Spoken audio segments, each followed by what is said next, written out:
जय मां सरस्वती। प्यारे बच्चों, आप सभी का फिर से स्वागत है। मैं उम्मीद करूंगा कि पहले जो मैंने आपको इन वीडियो के माध्यम से पढ़ाया है वो आप सबको समझ आया होगा और अच्छा लगा होगा। फिर भी अगर कोई ऐसा आपको रह गई होगी चीज तो आप बड़े आराम से मेरे कमेंट बॉक्स में जाकर पूछ सकते हैं। मैं बार बार इस बात के लिए आपसे कहता हूं ताकि आपके मन में कोई भी संशय जो है वो किसी बात के प्रति, किसी विषय को लेकर के ना रहे। तो आप बच्चों ने मन खोल करके मेरे से अपने इस पढ़ाई से संबंधित जो वो बात करनी, मैं आपकी हर बात का उत्तर देने का प्रयास जो वो करूंगा। तो प्यारे बच्चों, हमने व्याकरण में भाषा, उसके बाद व्याकरण, भाषा के अंग, व्याकरण के अंग और उसके बाद हिंदी भाषा के ऊपर परिचय के ऊपर चर्चा की। तो काफी ज्यादा आपको नई जानकारी मिली होगी और आपको अच्छा लगा होगा। जहां कहीं फिर भी कोई त्रुटि रही होगी, कोई मन में संशय रहा होगा, तो मेरा बार बार आपसे यही आशय रहता है कि आप मेरे से पूछें। मैं आपकी हर बात को वहां अपने कमेंट बॉक्स में या अन्य दूसरी वीडियो में दोबारा आपके लिए फिर से एक बार प्रयास करते हुए आपके उन संशय को दूर करने के लिए पुनः एक वीडियो और बना सकता हूं। तो प्यारे बच्चों, आज हम फिर से पढ़ने जा रहे हैं व्याकरण का ही, और हमने उसमें भाषा का पढ़ लिया था और व्याकरण के बारे में हमने पढ़ा था। तो व्याकरण के हमने भेद पढ़े थे, अंग पढ़े थे, जिसमें हमने वर्ण विचार, शब्द विचार, पद विचार और वाक्य विचार। तो सबसे पहले था हमारा व्याकरण में जो उसका पहला अंग था वो वर्ण विचार।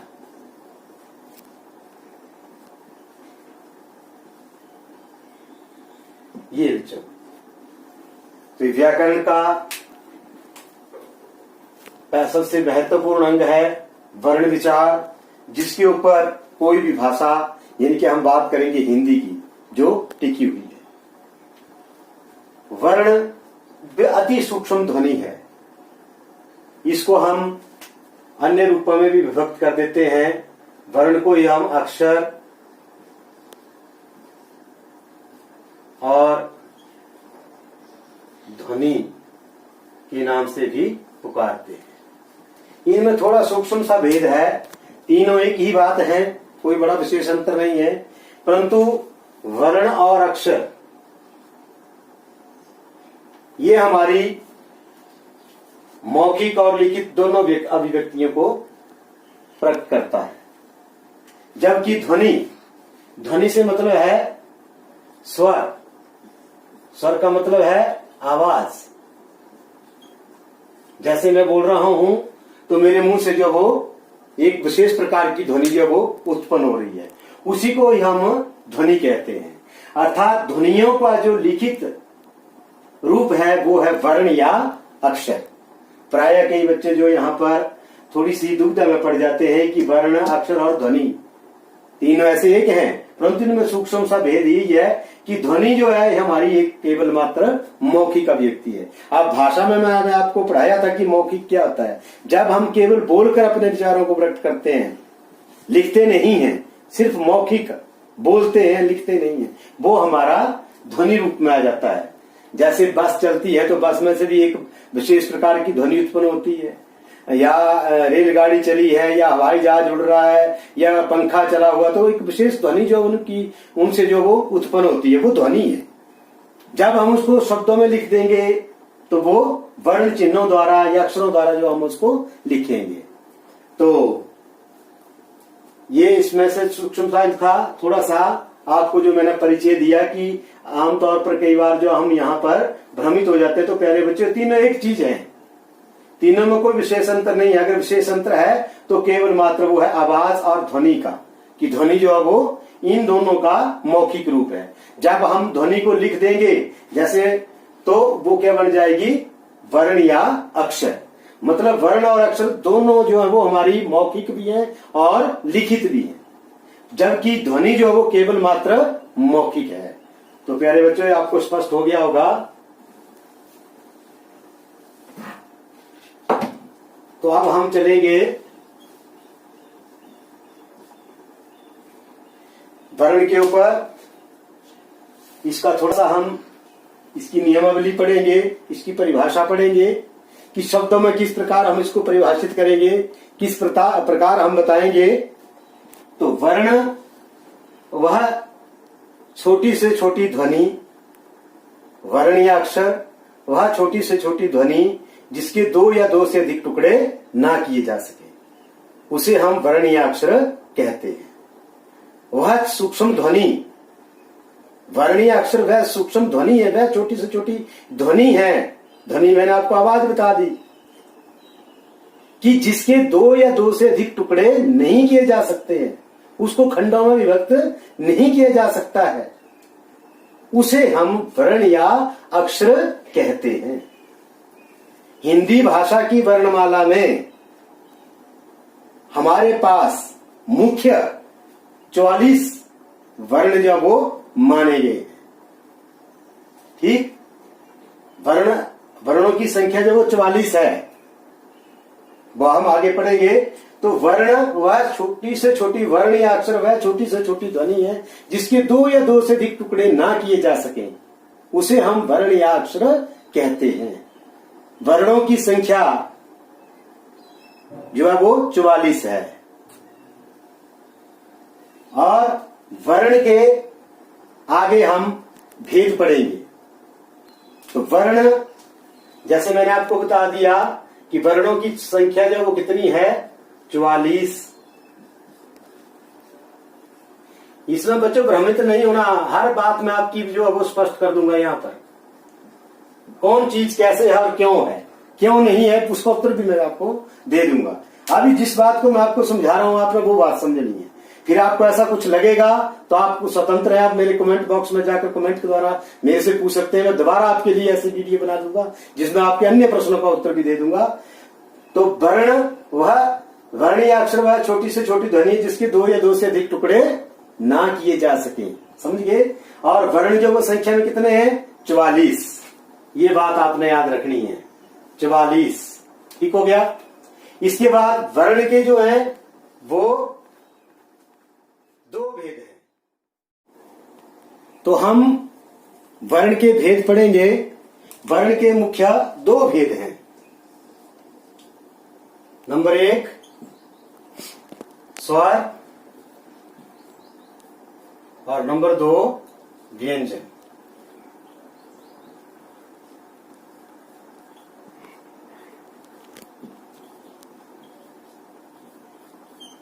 प्यारे बच्चों, वर्ण अक्षर ध्वनि आपको मैंने समझा दी, इसकी परिभाषा मैंने आपको बता दी। अब वर्ण के भेद हैं। वर्ण के अंग हैं मुख्य स्वर और व्यंजन। स्वर 11 हैं और व्यंजन 33 हैं। 11 और 33 44। आप मैथ पढ़ते हैं, मैं मैथ नहीं पढ़ता हूं। अगर मेरी गिनती गलत हो जाएगी, 44 की जगह आप 46 बना देंगे तो मुझे माफ कर देना, ठीक है। तो मैं मैथ नहीं पढ़ाता, मैं हिंदी पढ़ाता हूं, ठीक है।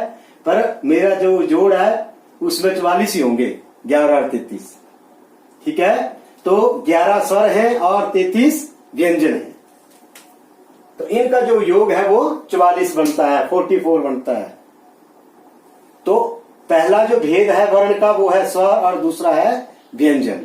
तो अब हम पढ़ेंगे बच्चों स्वर के बारे में। अब हम पढ़ेंगे स्वर। स्वर किसका भेद बताया मैंने, शाबाश, वेरी गुड। किसका बताया, वर्ण का, अक्षर का और किसका, ध्वनि का। तीनों क्या है, एक ही है। तो स्वर, अब वर्ण की परिभाषा बताई थी मैंने आपको याद होगी, जल्दी जल्दी से बोलेंगे कि वर्ण या अक्षर वह छोटी से छोटी ध्वनि है जिसके दो या दो से अधिक टुकड़े नहीं किए जा सकते हैं, उसे हम वर्ण कहते हैं। वर्ण के मुख्य कितने भेद बताए मैंने आपको, 2। कौन कौन से, स्वर और व्यंजन। और वर्णों की संख्या कितनी बताई मैंने, 44, ठीक है। स्वर कितने बताए मैंने, 11। और व्यंजन कितने बताए मैंने? 33। और अब हम किसके बारे में पढ़ेंगे? स्वर के बारे में पढ़ेंगे, जो वर्ण का पहला भेद है। तो प्यारे बच्चों, स्वर जो है वो ये स्वतंत्र ध्वनियां होती हैं। स्वतंत्रता का मतलब आप जानते हैं कि खुली, जिनको किसी का डर नहीं होता है, खुली है, अपने आप जिम्मेवार है सारी, ठीक है ना, उसको हम क्या बोलेंगे? स्वर। ये स्वतंत्र ध्वनियां होती हैं। अर्थात इन ध्वनियों का जब हम उच्चारण करते हैं तो हमारे जो मुख से श्वास निकलता है उसका कहीं भी अवरोध नहीं होता है, कहीं भी श्वास जो वो रुकती नहीं है। इसलिए इनको स्वतंत्र ध्वनियां कहा गया है कि जब भी हम इन वर्णों का उच्चारण करते हैं तो कंठ से लेके ओष्ठ तक जो भी वायु है वो निर्बाध गति से निकलती है, कहीं भी किसी अवयव में श्वास का अवरोध नहीं होता है। अर्थात ये स्वतंत्र ध्वनियां हैं। और सिंपल से सिंपल, साधारण से साधारण शब्दों में वर्ण के जो भेद हम स्वर पढ़ रहे हैं, इसमें कि जो स्वर हैं वो अपने आप में स्वतंत्र ध्वनियां, मैंने आपको बता दिया। अब साधारण शब्दों में क्या होगा कि इनको बोलने या लिखने के लिए हमें किसी भी अन्य वर्ण की सहायता नहीं लेनी पड़ती है। ये सबसे आसान तरीका है इसको समझने का कि वर्ण जो स्वर हैं इनको बोलने या लिखने के लिए हमें किसी भी अन्य वर्ण की सहायता, किसी की जरूरत नहीं पड़ती है। अब जैसे आदमी जो ठीक होगा, जिसकी टांगे होंगी, जो चल फिर सकेगा, उसको किसकी जरूरत होगी? किसी की जरूरत नहीं होगी। और जो इसकी टांग में दर्द होगी, जिसके से चला नहीं जाएगा, पैर में दर्द, उसको क्या सहारे की जरूरत लेनी पड़ेगी? तो इन वर्णों को यानी कि स्वरों को बोलने या लिखने के लिए, बोलने और लिखने क्योंकि भाषा के दो रूप हैं, लिखित और मौखिक, इसलिए मैं आपको दोनों को समझा रहा हूं कि वर्णों स्वरों को ना तो बोलने के लिए ना ही लिखने के लिए हमें किसी अन्य वर्ण की सहायता लेनी पड़ती है। अर्थात ये स्वतंत्र ध्वनियां हैं। समझ गए? तो आप स्वर संख्या में कितने हैं? मैंने आपको पहले बताया 11। अब कौन कौन से हैं स्वर? अ, आ, ई, उ, री, ए, ऐ, ओ, औ। ये आप गिन सकते हैं। आप 1 2 3 4 5 6 7 8 9 10 11 देख लो, गिनती आती है मुझे, पढ़ी है मैंने गिनती, ठीक है? तो 11 है। तो स्वर कितने बताए थे मैंने आपको? 11। अब बेटो आपके पास स्वर की परिभाषा आ गई। स्वर का आपको पता लग गया कि ये वे वर्ण होते हैं जिनको बोलने या लिखने के लिए हमें किसी अन्य वर्ण की सहायता नहीं लेनी पड़ती है। अर्थात ये स्वतंत्र ध्वनियां हैं, इनको लिखने या बोलने के लिए हमें किसी की सहारे की जरूरत नहीं पड़ती है। अर्थात जब भी इन ध्वनियों का, इन वर्णों का हम उच्चारण करते हैं तो हमारे श्वास का मुख में कहीं भी कोई अवरोध नहीं होता है, किसी अवयव में अवरोध नहीं होता है। अर्थात ये स्वतंत्र ध्वनियां हैं। और साधारण शब्दों में कि इनको बोलने या लिखने के लिए हमें किसी अन्य वर्ण की सहायता नहीं लेनी पड़ती है। जो बिना सहायता से बोले जाएं वो स्वर हैं। और स्वर संख्या में कितने हैं? 11 हैं। तो अब स्वर के आगे हम भेद पढ़ेंगे। स्वर के मुख्य 2 भेद हैं। नंबर 1,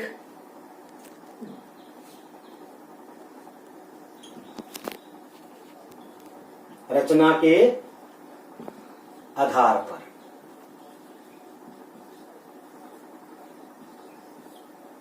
नंबर 2, मात्रा, उच्चारण,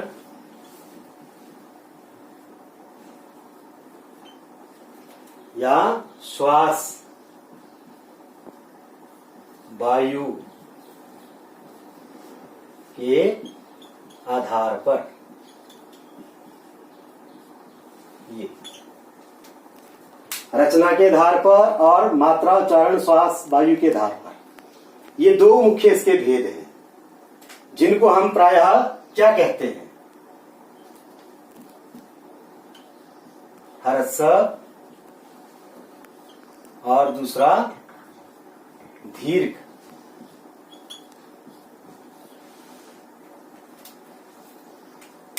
अब इन दोनों का आपस में क्या है? संबंध है, ठीक है? ह्रस्व स्वर और दीर्घ स्वर। ये हमारे पास आगे इसके भेद। तो ये मैंने आपको समझाने के लिए लिखा, ठीक है। रचना के आधार पर, तो रचना के आधार पर हम लेंगे मूल स्वर। क्या लेंगे बच्चों? मूल स्वर। और मूल स्वर ही क्या होते हैं? मात्रा या उच्चारण या श्वास वायु के आधार पर ह्रस्व स्वर। ये मतलब कि ये दोनों एक हैं। अच्छा, मूल स्वर का मतलब क्या है? मूल।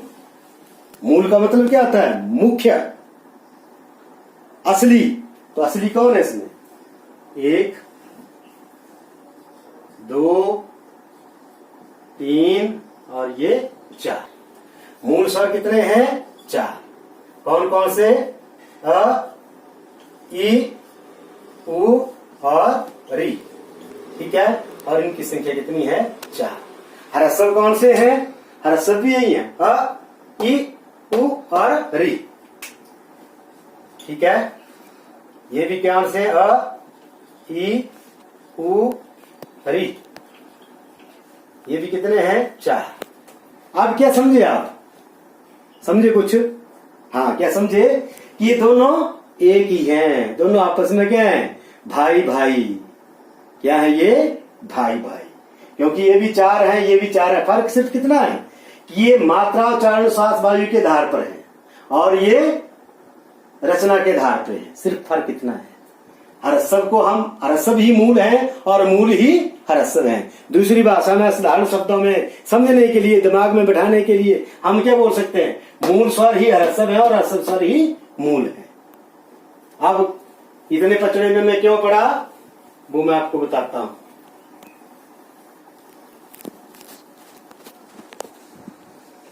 अब मैंने आपको बात की रचना के आधार पर मूल की। तो मूल में आपको क्या बताया मैंने?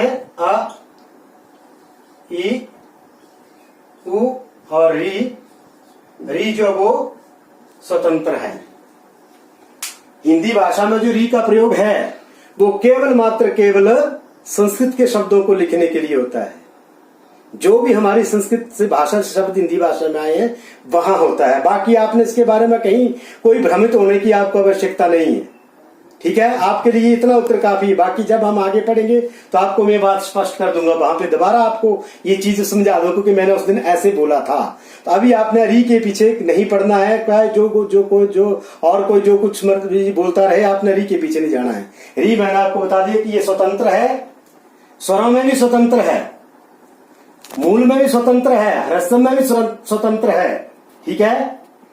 ये केवल और केवल किसके लिए प्रयोग होती है? संस्कृत शब्दों के लिए जो हमारी हिंदी भाषा में लिए गए हैं। बहुत सारे ऐसे शब्द हैं जिनको हम इसके द्वारा लिखते हैं, ठीक है। तो इसके ऊपर आपने नहीं जाना है। यहां पर जो हम चर्चा करेंगे वो केवल इन 3 स्वरों की बात करेंगे, ठीक है। पूरी की पूरी वर्णमाला जो आपकी यहां से निकली है। जैसे नदी, गंगा नदी का उद्गम स्थान कहाँ है? कहां से उत्पन्न होती है ना? तो वैसे ही उद्गम स्थान है उसके, ठीक है। ये मूल स्वर इनको तब कहा। तो अ जमा अ बराबर है आ, क्योंकि जब छोटे आपस में मिले अ जमा अ बन गया तो दीर्घ आ बन गया। इसको हमने क्या कहा था? दीर्घ। और दूसरे शब्दों में क्या कहा था हमने? रचना के आधार पर संधि स्वर। वीडियो पीछे करके देख सकते हैं आप। दीर्घ स्वर या संधि स्वर। अब दीर्घ स्वर कैसे हुए? मात्रा उच्चारण के आधार पर, क्योंकि एक मात्रा काल में उच्चारित किया जा रहा है। ह्रस्व स्वर जो है वो इन स्वरों का उच्चारण करते समय एक मात्रा काल का जितना समय लगता है उन्हें हम ह्रस्व स्वर कहते हैं। ह्रस्व को बोलने के लिए हमें कम से कम समय लगता है। सबसे कम थोड़े समय में जो वो उच्चारित होने वाले वर्णों को हम ह्रस्व स्वर कहते हैं, ठीक है। तो यहां क्या हो रहा है? अ जमा आ। अब देखो अ आ, दोनों में फर्क है, एक कम है एक ज्यादा है। तो अब क्या हो रहा है? अ और आ आपस में मिल रहे हैं तो ये दीर्घ ध्वनि बना रहे हैं। आ, अंगूर, आम, ठीक है। तो यहाँ ये अमर, ठीक है ना। तो यहाँ हमें पता लग रहा है कि एक छोटा रूप और एक बड़ा रूप है। ये मूल है, ये संधि है, ये ह्रस्व है, ये दीर्घ है। और दूसरे शब्द में ह्रस्व को हम छोटा भी बोल देते हैं और दीर्घ को हम बड़ा भी बोल देते हैं। तो आपने अपने दिमाग में ये बात रखनी, ह्रस्व स्वर छोटे स्वर होते हैं और दीर्घ स्वर बड़े होते हैं। तो यहाँ अ जमा आ, उसी प्रकार ई जमा ई बराबर है ई, उ जमा उ बराबर है उ। अब ये तीनों दीर्घ रूप बन गए, ठीक है। इसके आगे क्या आता है हमारा, इसको छोड़ देना, इसका चैप्टर क्लोज है आपका। इसके बाद आता है हमारा उ तक आ गया, उसके बाद आता है ए, अ जमा ई ऐ। आप इकट्ठा करके पढ़ लो, यहाँ पर उच्चारण करके देख लो आपको क्या उच्चारण लगता है। अब मैं भी कहीं कहीं उच्चारण गलत कर रहा हूं, तो मैंने आपको बताया था कि भाषा को 3 कारक जो प्रभावित करते हैं, स्थान, सभ्यता, जलवायु, उसके आधार पर हमारे शब्दों का, वर्णों का उच्चारण जो वो गलत भी हो सकता है, ठीक है। वो कारक मैंने आपको जब भाषा का महत्व या हिंदी के बारे में बताया था तो मैंने आपको समझाई थी बात। तो उसके आधार पर हम इनका उच्चारण जो वो गलत भी कर देते हैं कई बार। उसके बाद अ जमा ई, अब क्या बन गया ऐ, आई। ये ध्वनि आएगी इसमें, जो इनका आपस में मिश्रण बनेगा। उसके बाद अ जमा उ, ये क्या बन जाएगा औ। इकट्ठा करके देख लो, ये बन जाएगा। फिर उसके बाद यहां आ जाते हैं हम अ जमा उ औ, 2 मात्राएं हो जाएंगी। इसका रूप क्या बन जाएगा, इकट्ठा पढ़ के देख लो इसको, ठीक है। उसके बाद क्या रह गया, हो गए आ ई उ ए ऐ ओ औ, अ आ ई उ ए ऐ ओ औ। अब कई बार जो है इनके लिए हम ठीक है, ये आपका यहां आ गया। तो अब आपको काफी समझ आ गया होगा कि इनको हमने दीर्घ स्वर क्यों कहा, संधि स्वर क्यों कहा। संधि का मतलब क्या, जब आपस में मिल गया अ जमा हो आ, ये संधि हो गई। संधि आपने पढ़ी है, तो ये दीर्घ इसका बन गया रूप। ई जमा ई में हुई तो ई बन गया, अ उ जमा उ में तो उ बन गया, अ जमा ई में हुई तो ऐ बन गया, अ जमा ई में हुई तो ऐ बन गया, अ जमा उ में हुई तो औ बन गया, और अ जमा उ में औ बन गया। तो इस तरह से हम जैसे बोलते हैं औरत, औरत नहीं होता औरत, औरत। औरत का मतलब ये औ दो इसमें है, और इसमें क्या हो जाती है एक, तो ओ है, ये ओ है और ये औ है, क्योंकि इनमें फर्क है, औ और ये औ है, ठीक है। तो प्यारे बच्चों, मैं उम्मीद करूंगा कि जो ये मैंने आपको स्वरों का जो वर्गीकरण है उसको मैंने बिल्कुल आपको आसान करके बताया, आपको समझ आया होगा। फिर भी आपको कैसा कमी लगेगी तो आप मेरे से पूछ लेंगे। तो ये दीर्घ स्वर, संधि स्वर, ह्रस्व, ये आपने सारे पढ़ लिए। ये हमारे ह्रस्व हैं। ह्रस्व का मतलब मैंने आपको बता दिया छोटा, दीर्घ का मतलब बता दिया बड़ा, ठीक है। मूल और ह्रस्व एक जैसे हैं और दीर्घ और संधि एक जैसे हैं। जो मिलकर बने हैं वो संधि स्वर हैं। रचना के आधार पर इनको हम संधि स्वर बोलेंगे और उच्चारण के आधार पर हम इनको दीर्घ बोलेंगे, और ह्रस्व को हम उच्चारण के आधार पर ह्रस्व बोलेंगे और रचना के आधार पर हम इनको मूल स्वर बोलेंगे। तो बात क्लियर है, कोई इसमें शंका वाली बात नहीं रहनी चाहिए। हर चीज मैंने आपको खोल के बता दी, फिर भी आपको अगर नहीं बताई हो, समझ आई होगी, तो प्यारे बच्चों आपने मेरे से पूछना है। तो ये स्वर के बारे में था। तो स्वर जो वो हमारे 11 हैं। आपको और कोई जो मर्जी बोलता रहे, आपने क्या समझना है कि स्वर कितने हैं, 11 हैं। ये मैंने आपको इनकी सर्जरी करके बता दी, ठीक है। तो जिसको हम शल्य चिकित्सा बोलते हैं। तो मैंने आपको शुरू में बताया था कि व्याकरण एक शास्त्र है, व्याकरण एक विज्ञान है, और विज्ञान में क्या होता है, प्रैक्टिकल। तो ये हमारा क्या था, प्रैक्टिकल वर्क था, प्रयोगात्मक कार्य। घर में भी आप आसानी से राफ कापी निकाल करके आप ये प्रयोग अपने आप भी कर सकते हैं, ठीक है। ये तथ्य के ऊपर आधारित है, यही हमारा व्याकरण है, सूत्र नियम। तो नियमों के ऊपर हमारा व्याकरण जो वो चलता है। तो अब हम इसके बाद पढ़ेंगे व्यंजन के बारे में। तो हम आगे अगले वीडियो में व्यंजन की चर्चा करेंगे। तब तक के लिए जय हिंद, जय हिमाचल, जय मां सरस्वती। आप सबका समय शुभ हो। जय हिंद।